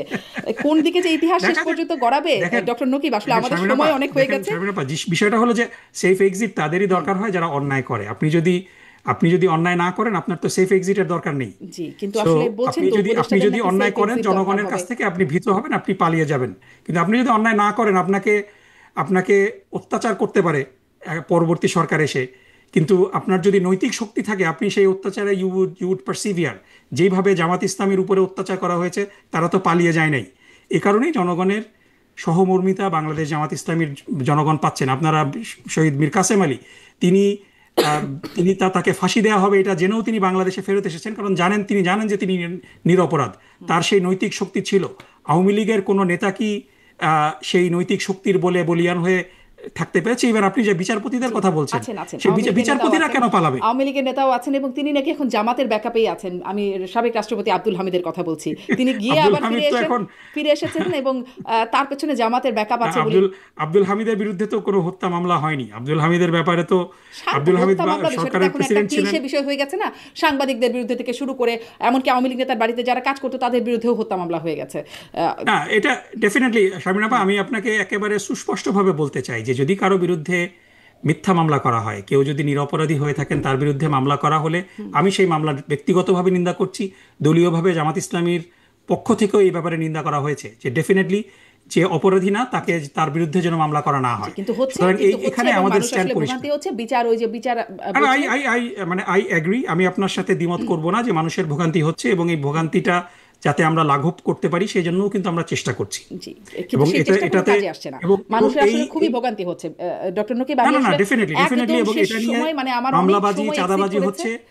এই ব্যাপারে আমি আপনার সাথে কোনো দ্বিমত করব না, এবং এটা যারা করছে তাদের বিরুদ্ধে ব্যবস্থা নেওয়ার জন্য জামাত ইসলামের পক্ষ থেকে দাবি জানানো হয়েছে, আমি এখনও দাবি জানাচ্ছি যে যারা সাধারণ মানুষকে, যারা অপরাধের সাথে যুক্ত না, তাদেরকে হয়রানি করছে, এই সরকারকে সেই প্রোটেকশনটা দিতে হবে জি, কিন্তু যে তারা যেন আপনাদের 5 হয়রানির দফা শিকার না দাবির হয়। মধ্যে যেমন ফ্যাসিবাদের সময় তাদের বিচারের দাবি করছেন, কিন্তু এই নিরপরাধ মানুষের নামে বা যেই অপরাধে তার বিচার হচ্ছে না না, সেই আমরা অপরাধে আমরা না, আমরা সেখানে না, সেই এটা দাবিগুলোর মধ্যে এই দাবিটা আপনাদের নাই আর কি, 5 দফা না দাবির না, এটা মধ্যে। আছে, এটা আছে, এটা ডেফিনেটলি আমরা বারবার বলছি যে কোনো নিরপরাধ ব্যক্তি যেন, কিন্তু ওই যে মানে কোনো নিরপরাধ বলছিলাম 5 ব্যক্তি যেন দফা শাস্তি দাবির না মধ্যে পায় নাই। এ ব্যাপারে।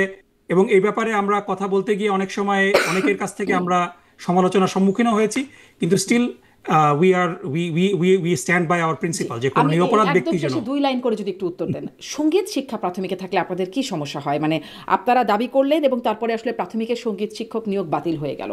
না, বিষয়টা হলো ইটস অ্যাবাউট প্রায়োরিটি, যে আপনার বাংলাদেশের গ্রামে গ্রামে সঙ্গীত শেখানোটা কি খুবই গুরুত্বপূর্ণ, নাকি নৈতিকতা নাকি কেন আসছে? শেখানোটা গুরুত্বপূর্ণ? নৈতিকতা শিক্ষাও থাকবে, ধর্মীয় শিক্ষকও থাকবে, সঙ্গীত শিক্ষকও থাকলে সমস্যা কি ছিল? না, এটা ইটস অল অ্যাবাউট প্রায়োরিটি। এবং আমি কোনো জিনিস পছন্দ নাও করতে পারি, এবং এটার জন্য আমি দাবি জানাবো। সো বাংলাদেশের মানুষের যদি ডেফিনেটলি যদি এই বিষয়গুলা, এই বিষয়গুলা একটা রাজনৈতিকভাবে নির্বাচিত সরকারের উপরে ছেড়ে দিতে পারলে ভালো হতো। সরকারের এই বিষয়গুলা বিবেচনা, কারণ এখনো বাংলাদেশের একটা বড় অংশ রক্ষণশীল আপনার আর্থসামাজিক বিষয়গুলোর বিষয়ে আনতে হবে এখানে। সো ডেফিনেটলি নৈতিকতা শিক্ষা দেওয়ার প্রয়োজনটা অনেক বেশি, কারণ বাংলাদেশের মানুষের নৈতিকতা শিক্ষার নীতি সাথে তো নৈতিকতার একটা বড় সাংঘর্ষিক কিছু অবক্ষয় ছিল হয়েছে। না। মানে এমন তো বলা হয়নি সঙ্গীত শিক্ষক রাখা হবে, নৈতিকতা শিক্ষকদের বা ধর্মীয় শিক্ষকদের বাদ দিয়ে দেওয়া হবে, তার জায়গায় না, রিপ্লেস আপনার করা হবে। রিসোর্স তো লিমিটেড, মানে ইটস ইদার অর। আপনি তো, আপনার রিসোর্স তো দুজন শিক্ষক নেওয়ার মতো আপনার তো ব্যান্ডউইথ নেই। সো সেখানে আমাদের প্রেফারেন্স হলো যে কেন নৈতিকতা শিক্ষা ধর্মশিক্ষক কি দেওয়াটা ছিল জরুরি। না? ধর্মশিক্ষক তো ছিল, না, প্রাথমিকেও ছিল, মাধ্যমিকেও আছে। ধর্মশিক্ষকের প্রতুলতা ছিল একটা বড়। সঙ্গীত শিক্ষকও তো ছিল। আমি ওই ওই কথা বলতে গেলে এটাও তো ছিল। সো বেসিক্যালি বিষয়টা হলো যে একেবারে গ্রাসরুট লেভেলে আমরা মনে করি যে নীতি নৈতিকতার একটা বিপর্যয় হয়েছে, এবং বাংলাদেশ জামাত ইসলামী যে এই 5টা পয়েন্টে আগামী নির্বাচনে দে আর রানিং, প্রথম দফাটাই হলো বাংলাদেশের শিক্ষা ব্যবস্থাটাকে ঢেলে সাজানো। কারণ এই শিক্ষা ব্যবস্থা দিয়ে নৈতিকতা এবং প্রযুক্তিগত দিক থেকে, দুই দিক থেকেই আমরা অনেক পিছিয়ে আছি। সো প্রযুক্তিটা ইম্পর্টেন্ট, নৈতিকতা ইম্পর্টেন্ট। সো সেখানে সঙ্গীত শেখানোটা এটা কি ইসলাম আমরা মনে বিরোধী? করি না যে ইসলাম একটা বিরোধী? প্রায়োরিটি। এটা কি ইসলাম বিরোধী? জি, এটা কি? না, এই কোয়েশ্চেনে আমরা ফিকি ডিবেটে এখানে যাচ্ছি না। আমরা মনে করি যে প্রযুক্তি is the number one priority আমাদের জন্য। ডেফিনেটলি নীতি নৈতিকতাটা নাম্বার টু প্রায়োরিটি, এবং পৃথিবীর সাথে প্রতিযোগিতায় যেন আমরা টিকে থাকি সেটা আমাদের জন্য গুরুত্বপূর্ণ। এই বিষয়গুলোকে অ্যাকোমোডেট করার পরে then we will, once we get to the Rubicon, তখন আমরা উইল রিভিজিট এই জায়গাগুলো। এখানে জি, কিন্তু আসলে এখানে মানে এটি বাতিল না ধর্মীয় করা হলে বিষয়ের। আন্দোলনে যাবেন, মানে বিষয়টা এতই সিভিয়ার যে সঙ্গীত শিক্ষক নিয়োগ বাতিল না হলে। না, এটা তো সরকার দাবি মেনে মেনে নিয়েছে, নিয়েছেন, আন্দোলনে জি, যাওয়ার তো প্রয়োজন আন্দোলনের নাই। ভয়ে হয়তো মেনে নিয়েছেন, কিন্তু মানে এটি যে সো এটা আপনি ডেফিনেটলি আপনি সরকারকে জিজ্ঞেস করতে পারেন যে কেন তারা মেনে নিল। আপনাদের দাবির আমাদের প্রেক্ষিতে দাবি তো, গেল, আপনাদের দাবি আমাদের ছিল। দাবি তো আমরা এবং সেই করতেই পারি। সেমিনারে একটা সেমিনার হচ্ছিল যেখানে শিক্ষা বিষয়ক একটা সেমিনারে, সেখানেও মিয়া গোলাম পরোয়ার তিনি বলছিলেন যে, তাকে আবারও কোট করি, সেকুলারিজম, ইনক্লুসিভ, প্লুরালিজম, ট্রান্সজেন্ডার বলবেন, এই সমস্ত শব্দের মার প্যাচে আপনি যৌনতা শেখাবেন, আপনার কোনো অধিকার নেই। আমি আপনার কাছে আনকোট প্রশ্ন করতে চাই, শব্দগুলোতে না, আসলে কি সমস্যা? মানে না, বিষয়গুলো হলো যে এভাবে মানে আউট অফ কনটেক্সট, আমি তো কোর্ট দেখলে পরে এটার ব্যাপারে মন্তব্য করাটা খুব কঠিন, কারণ প্রত্যেকটা বক্তব্যেরই কিন্তু একটা কনটেক্সট থাকে। এই কনটেক্সটটা ছিল সো যে সঙ্গীত এজন্য শিক্ষা আমি বাতিল পুরো করতে, মানে বক্তব্য না শিক্ষক জেনে বাতিল এটার করতে হবে। ব্যাপারে আমি। জি। সঙ্গীত শিক্ষক নিয়োগ বাতিল করতে হবে, এই কনটেক্সটেই বলছেন যে শিশুরা, আমাদের শিশুরা হচ্ছে না, এটা আগামী শুধু দিনের শুধু পিলার। এটাই না, এখানে এখানে আরো কিছু আছে। সো মানে মোটা দাগে আমি আপনাকে এতটুকু এখানে বলতে চাই যে সঙ্গীত শেখানোটা জামাত ইসলামী মনে করে না যে বাংলাদেশের একেবারে প্রাইমারি লেভেলের শিশুদের জন্য একটা বড় প্রায়োরিটি। তার চেয়েও বড় প্রায়োরিটিটা হলো যে নীতি কিন্তু এই নৈতিকতা শব্দগুলোতে শিক্ষা কি দেওয়া সমস্যা এবং দেখেন? প্রযুক্তির শিক্ষা দেওয়া। বুঝতে পেরেছি, এটা মানে বড়, প্রায়োরিটির এটা কথা বড় আপনি বলছেন। প্রায়োরিটি। আমরা secularism, let's inclusive, pluralism, transgender, এই শব্দগুলো বললে এগুলো বলার অধিকার কেন থাকবে না? এগুলোতে সমস্যা কি? না, এদিকে এই বিষয়টা খুবই ব্যাপক বিষয়। সো আপনি আমাকে আজকে যদি টাইম দেন আরো 1 ঘন্টা এই বিষয়গুলো দিয়ে আমরা কথা বলবো। কিন্তু বিষয়গুলো হলো যে এই কথাগুলা মানে এই টার্মিনোলজিগুলোর মধ্যে কিছু কিছু টার্মিনোলজির অ্যাবিউজ বাংলাদেশে এবং পৃথিবীর বিভিন্ন দেশে আমরা দেখেছি। সো গোলাম পরোয়ার সাহেব কোন কনটেক্সটে কথাগুলো বলেছেন, I have to listen to that speech. Overall বাংলাদেশে যেই অর্থে সেকুলারিজম ব্যবহার করা হয়, আমরা কিন্তু ওয়েস্টে, আমরা আমেরিকাতে থাকি, আমেরিকাতে সেকুলারিজমের ব্যবহারটা টোটালি ডিফারেন্ট। আমেরিকাতে সেকুলারিজম শব্দের অর্থ হলো ইনক্লুসিভ, আপনি সবাইকে অ্যাকোমোডেট করবেন, কিন্তু বাংলাদেশে সেকুলারিজমকে এন্টাই রিলিজিয়ন হিসাবে অধিকাংশ ক্ষেত্রে প্লেস করা হয় এবং পার্টিকুলার একটা রিলিজিয়নের এগেনস্টে। সো এই বিষয়গুলো প্রত্যেকটা কথার একটা, এবং আরও বলে রাখি যে ইভেন আপনি ইউরোপের বিভিন্ন দেশে সেকুলারিজমের অ্যাপ্লিকেশন কিন্তু ডিফারেন্ট। আপনি দেখেছেন যে ফ্রান্সে সেকুলারিজমের নামে আপনার মানে মহিলাদের, মুসলিম মহিলাদের হিজাব পরা, নিকাব করা, এটার ব্যাপারে নিষেধাজ্ঞা দেওয়া হয়, উইচ আমেরিকান সেকুলারিজমের ডেফিনেশনে যেটা কোনো সময় করা হবে না। সো এটার যে অপপ্রয়োগ করা হয় এটা নিয়ে হয়তো তিনি বলেছেন, but I have to understand নিশ্চয়ই অপপ্রয়োগ, এটা সঠিক অর্থ কি সেটা হতে পারে, কিন্তু মানে এই সমস্যাগুলো মানে এই কথাগুলো বলার অধিকারই নাই, এগুলো বললে যৌনতা শেখানো কিভাবে? আমি না, এটা মানে এই কথাগুলো আমি যেটা বললাম যে তিনি কোন প্রেক্ষাপটে কিভাবে তিনি বলেছেন, এবং এবং আমি দুজনই জানি যে অনেক সময় যে কথা বলা হয় না সংবাদপত্র সেটাও প্রচার করে দেয়, আবার অনেক সময় যে কথা বলা হয় সেটাও প্রচার করে না। পত্রিকা থেকে দেখে করছি না, আমি একদম তার পুরো বক্তব্যটা শুনছিলাম। তিনি আজকের শিশুরা আগামী দিনে বড় হয়ে সরকার প্রধান, বিচারপতি, এই সব ওটাও বুঝলাম, কিন্তু আমি যেটা শুনিনি সেটা, সেই ব্যাপারে আমি কমেন্ট করতে কমফোর্টেবল আমি ফিল করি না। আমি আপনাকে মোটা দাগে যেটা বলছি যে সঙ্গীতের ব্যাপারে জামাতের প্রায়োরিটিটা হলো যে নীতি নৈতিকতার শিক্ষাটা বেশি প্রয়োজন বলে জামাত মনে করে, এবং কারিগরি শিক্ষা, প্রযুক্তিগত শিক্ষা যেটা আমাদেরকে কম্পিটিটিভ করবে, এই বিষয়গুলো আরো ইম্পর্টেন্ট। এই কারণে ইটস অল অ্যাবাউট প্রায়োরিটি। আপনাদের নারী নীতি নিয়েও একটু প্রশ্ন আছে, আপনারা আসলে কেমন চাবেন? যেমন কদিন আগে জামাতের আমির বলছিলেন যে 5 ঘন্টা নারীর কর্মঘণ্টা, আপনারা ক্ষমতায় গেলে 5 ঘন্টা হবে। জামাতের শ্রমিক কল্যাণ ফেডারেশনের কেন্দ্রীয় সহসভাপতি কবির আহমেদ, তাকে একটা টক শোতে বলতে শুনছিলাম যে জামাত ক্ষমতায় গেলে নারীরা শুধু নারীদের সামনে নাচ গান করবে, মানে শুধু নারীদের সামনেই করবে। তাহলে কি আমরা নাটক সিনেমা যা দেখছি তা সেরকম হবে না? বা নারীর কর্মঘণ্টা, সব মিলে আপনাদের নারী নীতিটা একটু সংক্ষেপে বলবেন। তো শারমিন আপা, আপনাকে যদি আপনার যদি ছোট বাচ্চা থাকে, আপনাকে যদি আপনার 8 ঘন্টার জায়গায় আপনাকে রিলিফ দেওয়া হয় 3 ঘন্টা, এটা কি আপনি অপছন্দ করবেন? সেটা তো ছোট বাচ্চা থাকলে, কিন্তু নারীর কর্মঘণ্টা, ছোট বাচ্চা থাকলে একটা 6 মাসের একটা প্রবলেমটা এখানেই যে উনি তো এই বক্তব্য, ডক্টর শফিক সাহেব যখন এই বক্তব্যটা দিয়েছেন তিনি তো আমেরিকাতে দিয়েছেন, তাই না? তিনি এই বক্তব্যটা দিয়েছেন নিউ ইয়র্কে, তিনি যখন তার রিসেপশন ছিল, তিনি তো নারীর কর্মঘণ্টা বলেননি। মানে প্রবলেমটা তো এখানেই যে এজন্যই আমি গোলাম পরোয়ার সাহেবের বক্তব্য নিয়ে আমি কথা বলতে রাজি হইনি, আমি ওটাই বলছি যে আপনি নারীর কর্মঘণ্টা বলছেন, কিন্তু আমি তো ছিলাম যখন ডক্টর শফিকুর রহমান সাহেব কথাটা বলেছেন, তিনি এটা বলেছেন যে যেই নারীদের ছোট সন্তান আছে তাদের জন্য একটা রিলিফ দেয়, ইটস এ রিলিফ। এটা নারীর কর্মঘণ্টা কমিয়ে নারীকে ওয়ার্ক ফোর্সে রিলেভেন্ট করা এটা না, ইটস এ বেনিফিট।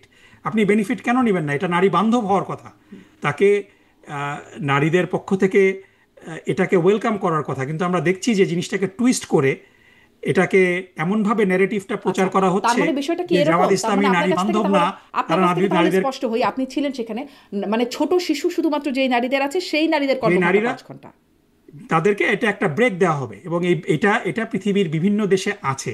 আমি কত ছোট শিশুর জন্য আসলে এটা we can talk about that. একটা নীতি তো যখন একটা নীতি মানুষের সামনে আনা হবে, যখন এটা ইমপ্লিমেন্ট করা হবে, তখন অবশ্যই it will be discussed with stakeholders. কিন্তু মোটা দাগে জামাতের যেই পলিসিটা সেটা হলো যে যেই নারীদের শিশু সন্তান আছে, সো এই বয়স সীমা নিয়ে কথা হতে পারে, এটা 2 বছর 3 বছর 4 বছর যেটাই হোক না কেন, এটা নিয়ে ডেফিনেটলি দেয়ার ক্যান বি প্রিন্সিপালটা হলো যে নারীরা অনেক সময়, যেটা আমরা যদি দেখি যে সুইডেনে কিন্তু এটা করা হয়েছে, মানে নারীদের 8 ঘন্টাকে 25% কমিয়ে দেওয়া হয়েছে আনটিল দ্য চাইল্ড টার্নস 8। আপনি বলছেন সেটি আসলে আপনারা নীতিটা পরবর্তীতে আলোচনা করে কৌশলটা নেবেন যে কত ছোট বাচ্চা। না, মানে মোটা দাগে নীতিটা হলো যে নারীরা যাতে করে কমফোর্ট ফিল করে, তাদের উপরে চাপটা কমে যায়। কারণ একজন নারী যার ছোট সন্তান আছে তার কর্মক্ষেত্রে সাথে সাথে তার ওয়ার্ক লাইফ যেই ব্যালেন্সটা, এটা একটু ইম্পসিবল হয়ে যায়। আর নারীরা যে, মানে যদি বলি যে সংস্কৃতি অঙ্গনের যে জায়গাগুলো, নাচ গান, এটা কবির, এবং এখানেও আমি বলবো যে এটা মানে কবির সাহেব has to respond to that. এটা জামাতের কোনো এই সাংস্কৃতিক বিষয়ে এ ধরনের কোনো পলিসি জামাত ইসলামের নেই। যেভাবে নাটক সিনেমাগুলো চলছে আমাদের দেশে সেভাবেই চলতে পারে। অবশ্যই সেগুলো চলবে। এখানে তো মানে বিষয়গুলো হলো যে মানে এই এই এই প্রশ্নগুলা এই প্রশ্নগুলা করা হয়। আমি আমি আপনাকে দোষারোপ করছি না, কিন্তু আমি আপনাকেও মানে এগেন মানে আমি এইভাবে বলছি না, কিন্তু আপনি দেখেন যে জোহরান মামদানিকেও জিজ্ঞাসা করা হয় যে নিউ ইয়র্কে তুমি মেয়র হলে কি মহিলারা পরের দিন থেকে বোরকা পরে বের হবে কিনা। কারণ এই প্রশ্নগুলার সাথে একটা ইসলামোফোবিক কনোটেশন রয়েছে, যেটা আমরা অনেক সময় বুঝি না। সো আপনি এই এই সংস্কৃতির প্রশ্ন তো আওয়ামী লীগকে করবেন না কিংবা বিএনপিকে করবেন না, আপনি জামাতকে কেন করবেন? জামাতের যে সমস্ত শিক্ষা প্রতিষ্ঠানগুলো আছে, জামাত তো বাংলাদেশে ভেসে আসেনি গত কারণ 54 আওয়ামী বছর লীগ ধরে আর আওয়ামী লীগ আমাদের। বিএনপি আসলে মানে বিশেষ কিছু বলে না। না না, বিষয়গুলো হলো, আমি আপনারা ওই বলেন জন্যই বিশেষ বলছি যে কিছু, যেটা আমরা বুঝি না। জোহরান মামদানিকে প্রশ্ন করা হয় যে if you are elected mayor, are you going to force everybody to wear burqa, করা হয়েছে, আপনি দেখেছেন, হ্যাঁ, তাই সমস্যা না? নেই, তিনি স্পষ্ট করবেন যে না তো আমরা এটা করব না, বা হ্যাঁ আমরা না, করব। কিন্তু কোশ্চেনটা হলো যে ওয়াই উড জোহরান এই প্রশ্ন এই কোশ্চেনটার মধ্যে is a it's not a normal question, it's a Islamophobic connotation আছে এগুলার মধ্যে। সো সেটাই মানে এই প্রশ্নগুলার কারণ আমরা আসলে বুঝি না অন্তর্নিহিত আপনারা উদ্দেশ্য কেমন হলো শরিয়া যে আইন বাস্তবায়ন করবেন, ইসলামের সাথে আমরা আসলে সেটা জামাত বুঝি না। ইসলামী যেহেতু একটা ইসলামপন্থী দল, ইসলামের সাথে সংস্কৃতি যায় না, ইসলাম একটা ব্যাকওয়ার্ড বিষয়, এই ধরনের কিন্তু একটা আন্ডারলাইং অ্যাজাম্পশন আছে, উইচ ইজ ভেরি প্রবলেম্যাটিক। আপনারা বোঝাতে পারেন নাই, তাহলে সেটা আমাদেরকে মানে আপনারা শরিয়া আইন কিভাবে জারি করবেন, কোন আইনটা জারি করবেন, কিরকম আপনাদের আইন হবে, আমরা আসলে ঠিক বুঝতে পারি না, তো এই জন্য প্রশ্ন না না, এটা বুঝতে না পারার কারণ হলো যে জামাত ইসলামীকে নিয়ে আপনাদের পড়াশোনা না করা। জামাত ইসলামীর আপনারা যদি দেখেন যে জামাত ইসলামীর লিটারেচার রয়েছে, দেয়ার ইজ অ্যাবান্ডেন্স অফ আমরা আসলে খুব রিডিং। সো পড়াশোনা এগুলো করে কাউকে আপনারা, বুঝি না। আমরা হ্যাঁ, কথা শুনে এভাবেই বোঝার চেষ্টা করি, মানে এটা আমাদের জাতিগত না বিষয় আমাদেরকে তো বিষয়টা হলো যে হতে পারে। এই যে আপনি আমাকে আজকে ডাকলেন, বিগত 54 বছরে এই এই 5ই অগস্টের আগে বাংলাদেশ জামাত ইসলামীকে তো মিডিয়া থেকে ব্ল্যাকআউট করে দেওয়া হয়েছিল। সুতরাং আপনারা এই মানে এখন এই যেমন আওয়ামী লীগ এনগেজমেন্ট। ব্ল্যাকআউট বাংলাদেশের মেইন স্ট্রিমে নাই। জি, আওয়ামী লীগ যেমন মেইন স্ট্রিমে যেতে পারে না, এখন তাদেরকে ব্ল্যাকআউট করে না, দেয়। আওয়ামী লীগ তো বাংলাদেশে নিষিদ্ধ একটা সংগঠন, নিষিদ্ধ সংগঠন হত্যাযজ্ঞের সাথে জড়িত সংগঠনকে আপনি কেন নর্মালাইজ